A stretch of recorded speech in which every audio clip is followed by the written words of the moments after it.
Welcome back to Mantic Stringworks. We'll start off with a quick assembly montage.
Okay, well, here is the guitar with all the component parts on.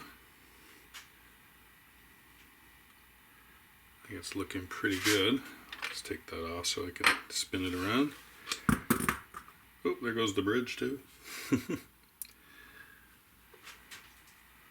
the vintage style tuners. Got our serial number on there. Okay. Next steps, string this up, set it up. Stay. Alright, so we've got the guitar pretty much put together. Just need to put the bridge, the tailpiece, which won't stay in place. And I'm going to string it up using the strings that it came with, which, are no great shakes, but just to do initial setups and that, I'll use these, and then I'll chuck those and put some D'Addarios on there. Alright, so let me get the strings on. All strung up and looking like a guitar, finally. Looks nice. So I'm going to stretch these strings out big time. Again, I'm just using the strings that came with the kit, again, to demonstrate that, whatever you get in the kit you can use. Obviously you can change them out, and strings would be one of the things that you would change, of course. Put some good quality strings, or the ones that you like to use. These are 9 to 42s that came with the kit. I think that's good for this guitar. Use this string stretcher. I kind of like this thing. I get a lot of love and hate for this in comments. What do you think?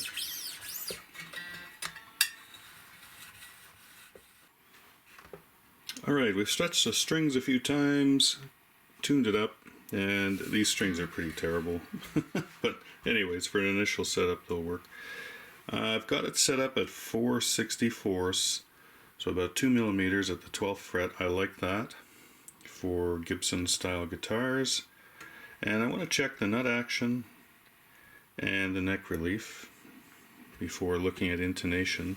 Now the saddle came this way, which sort of looks like intonation, which is kind of interesting. We'll see how it goes. Yeah, so let me check the neck relief first. I can adjust the string height, and then we'll look at the nut action. Okay, so we're going to put the capo on the first. I like to see about 8-9 thousandths at the 7th fret, so push down where the neck meets the body, or the last fret, and here's 9 thousandths at the 7th. It's not even going under there. So obviously we need to release the truss rod a little bit, so we're going to go lefty-loosey, counterclockwise. So I'm going to give it about a quarter turn.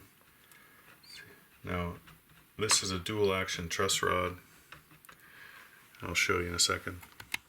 So when I'm releasing the tension, I'm right here in a sort of a neutral zone. There's nothing on there. So there was a little bit of tension because I had straightened the neck to make sure. So I'm going to put it at neutral and then see where we are here. So 9 thousandths would be nice. Yeah, still not under there, so I'm going to have to loosen this, and now it's a double action, so I could hear some creaking. Oh yeah, it's moving. A little more.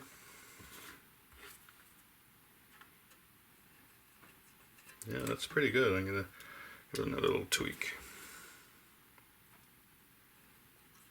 Just touching the 9.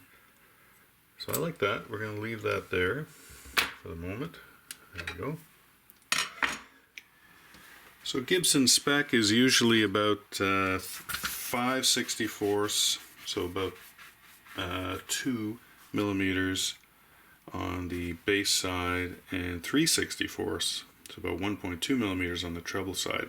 I'm not a fan of that. I kind of like all of them the same. So 4/64, which is 1.6 millimeters, not 2, and 4/64 everywhere, so all across the string. So that's what I'm going to adjust it at using my string height gauges, which you can purchase at magneticstringworks.com if you're so inclined.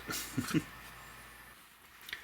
just going to run the gauge under the string at the top of the fret, so 4/64. We're a little high because I changed the neck relief, so I'm just going to lower this a bit till I feel the gauge touch the string. You can feel it, and you can just sort of hear it.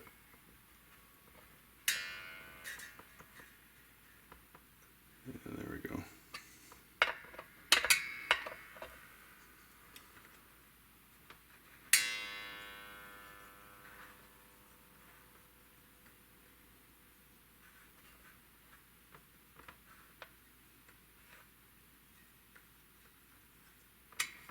Okay.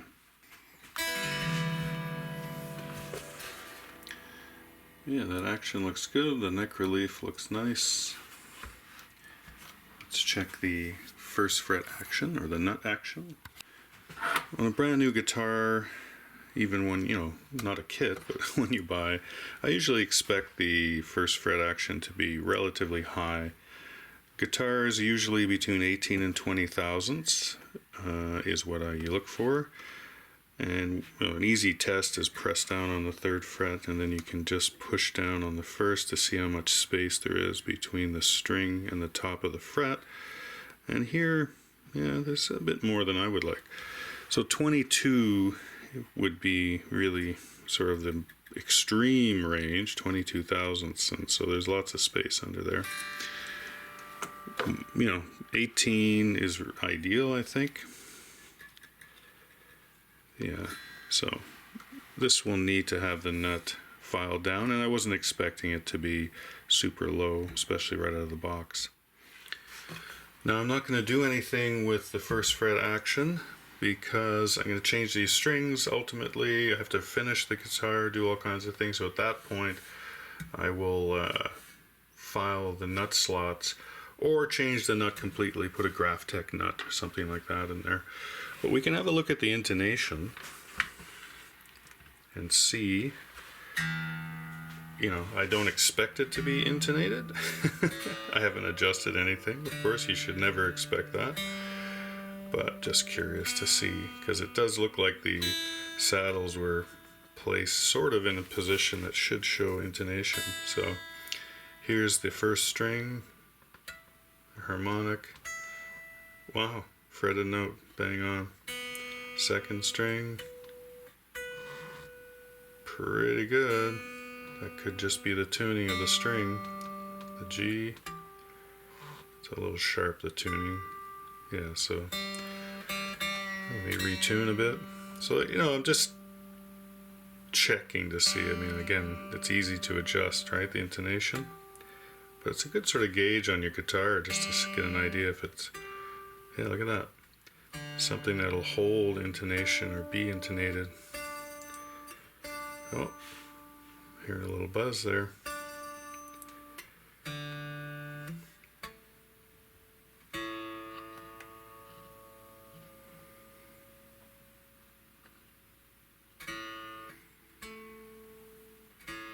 Yeah, so the A string is a little flat, and the E.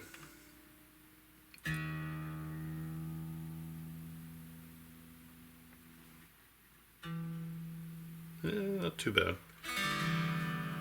So we did hear some buzzing though. Let's have a look at that. Of course, you can check, just go up the neck. And I find doing it on the bench like this, if there's any fret buzz, you're going to find it here. And if there's no fret buzz, you're not going to find it in the open or the playing position. So I just find it's good to do it on the bench. Plus, to show you in the camera, it's easier, to be honest. Oh, here we go. So we're starting to buzz. Does it disappear? No. So the D string, we've got buzz pretty much right here from the 7th fret on. Okay. Same thing. A little bit more buzzy in the lower section for the A string.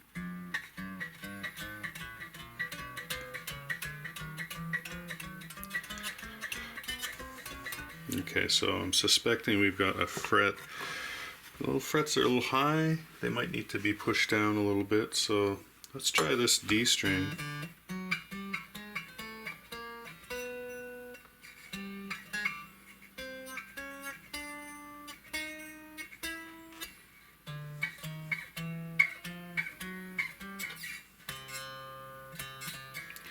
See what we have here.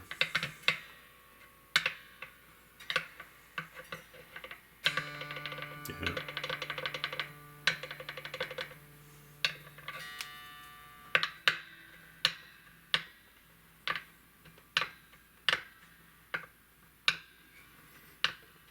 Okay, so we have a few high frets here and there.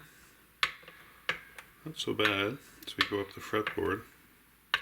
Interestingly, it's more lower on the fretboard. So around here.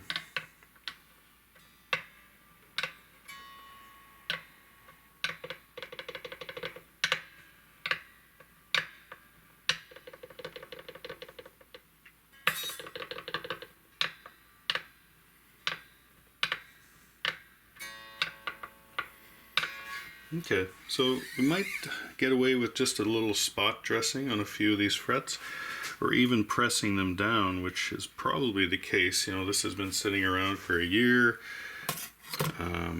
It's dried out, so the frets might have come up in a few locations. So when I change the strings on this and refinish this guitar, I'll probably go and press all these frets back in, just to make sure they're all seated nicely like that.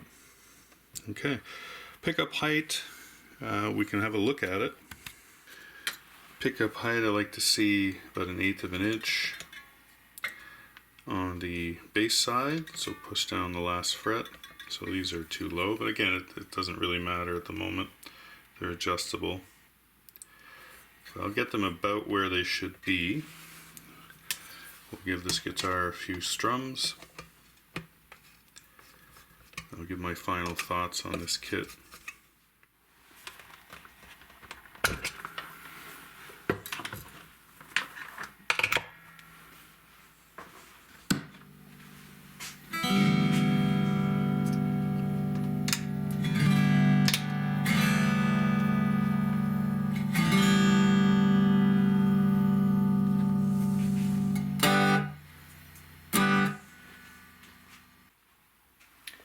So what do I think of this kit guitar? Well, I actually think it's good value. It's only about $230 Canadian, so less than 200 American. It is some sort of mahogany. They have a set neck. The neck is really nice. The back, the feel of the neck is really good. Feels solid. You know, the frets were okay. I did clean them up. Did dress the fret ends. Probably will have to level and crown a few of these frets, if not do a whole fret job. But that's, you know, pretty much par for the course with the kits. I did change the tuners. I prefer that vintage look a lot better. And everything else is stock with what came with it. I will change the output jack though to a Switchcraft output jack. And I will finish it. I think I mentioned it a few times. I'm going to put a walnut stain on it and then a nice satin polyurethane finish. So yeah, I would say I would give this kit out of 10. I would probably give it about a good 7 to 8. I mean, really, there's nothing wrong with it. I didn't find anything wrong with it.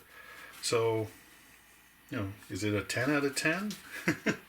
You know, the pickups and things like that. But as a kit goes, it goes together well. All the components are there. Looks good, feels good. It's very light. I mean, this thing only weighs maybe 6 pounds, if that. So, yeah. Go ahead and get yourself a kit. Try one. Makes noise.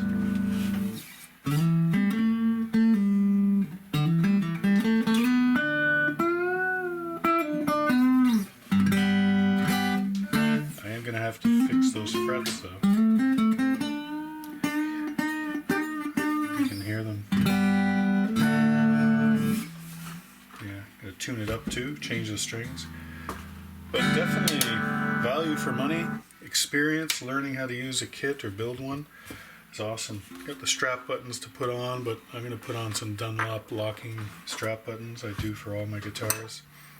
So yeah. So stay tuned. I'll probably do the finishing later in the spring when it warms up. It's too cold to do that right now in the garage. We're getting a snowstorm this weekend too, so late in the year.